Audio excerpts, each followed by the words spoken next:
Anya lived in a quiet village. She wasn't like the other children in the village, who filled the streets with their laughter and chatter. Anya was different. She faded into the background.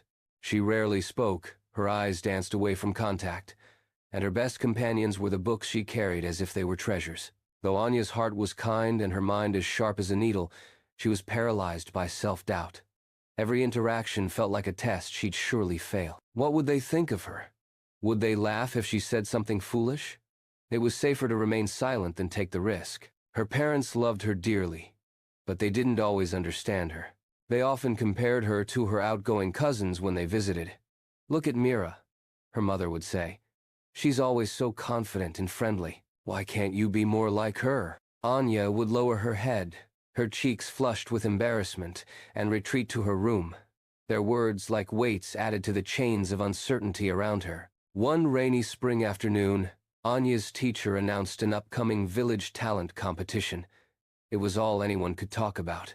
Groups of children clustered together, practicing skits, songs, and dances. Even the baker's mischievous son boasted he'd juggle flaming torches. Several people, including her teacher, encouraged Anya to participate.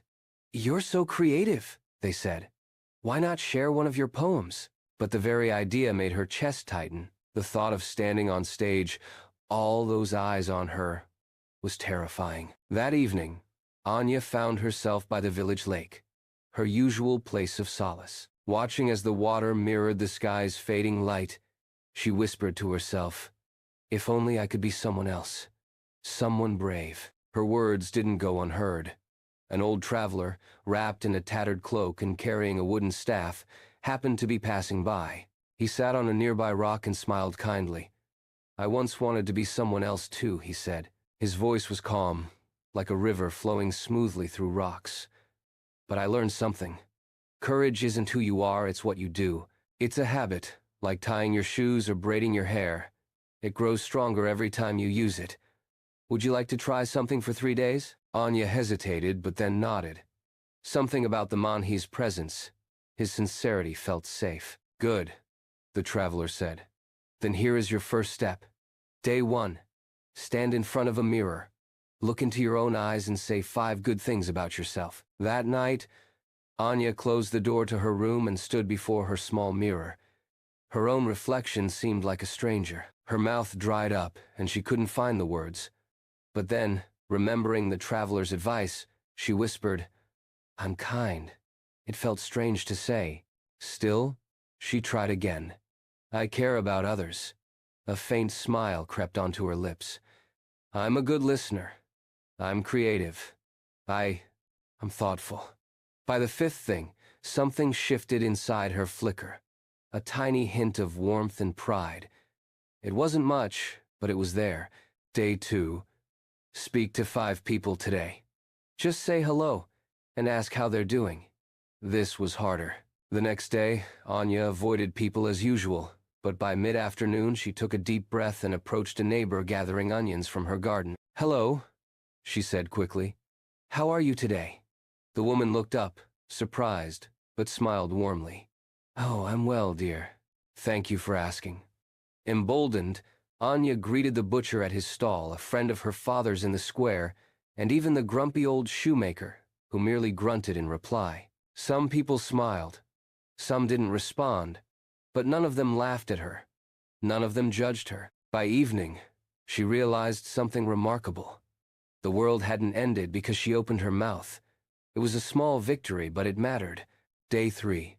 Share one of your poems tonight at the village gathering. When Anya heard the traveler's words, she froze. "I can't," she cried.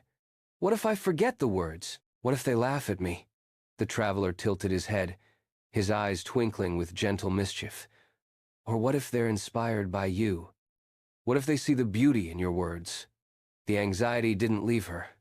As the evening approached, her heart pounded like a drum in her chest, but some kept her moving.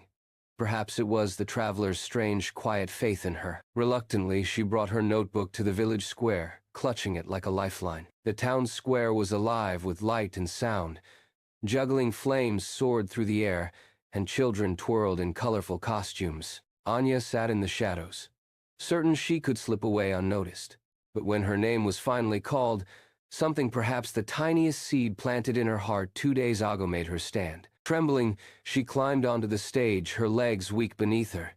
She looked out at the sea of faces, a kaleidoscope of expectation and curiosity. Her voice cracked as she began to speak, her hands shaking so much the notebook quivered. But the words were hers. The poem was about the forest, about feeling small and unseen, but finding strength in the roots that stretched unseen below the soil. As she spoke, the trembling faded. Her voice grew steady. She stopped looking at the crowd and let herself sink into the rhythm. The words poured out like a river she couldn't stop. When she finished, there was a stunned silence. Anya's chest tightened. They hated it, she thought. But then, the square erupted in applause, thunderous, loud, and warm. People stood, clapping, cheering, tears glimmering in some corners of their eyes. One by one, villagers approached her afterward, showering her with kind words. Her parents embraced her tightly, their eyes shimmering. "We didn't know, Anya," her father said. "You've always been remarkable, and yet, despite all this, the most profound change wasn't in their approval. It was in how she felt about herself. Somewhere within, a dam had broken, and the steady stream of doubt was replaced by something stronger: belief." The traveler found her by the lake again that night.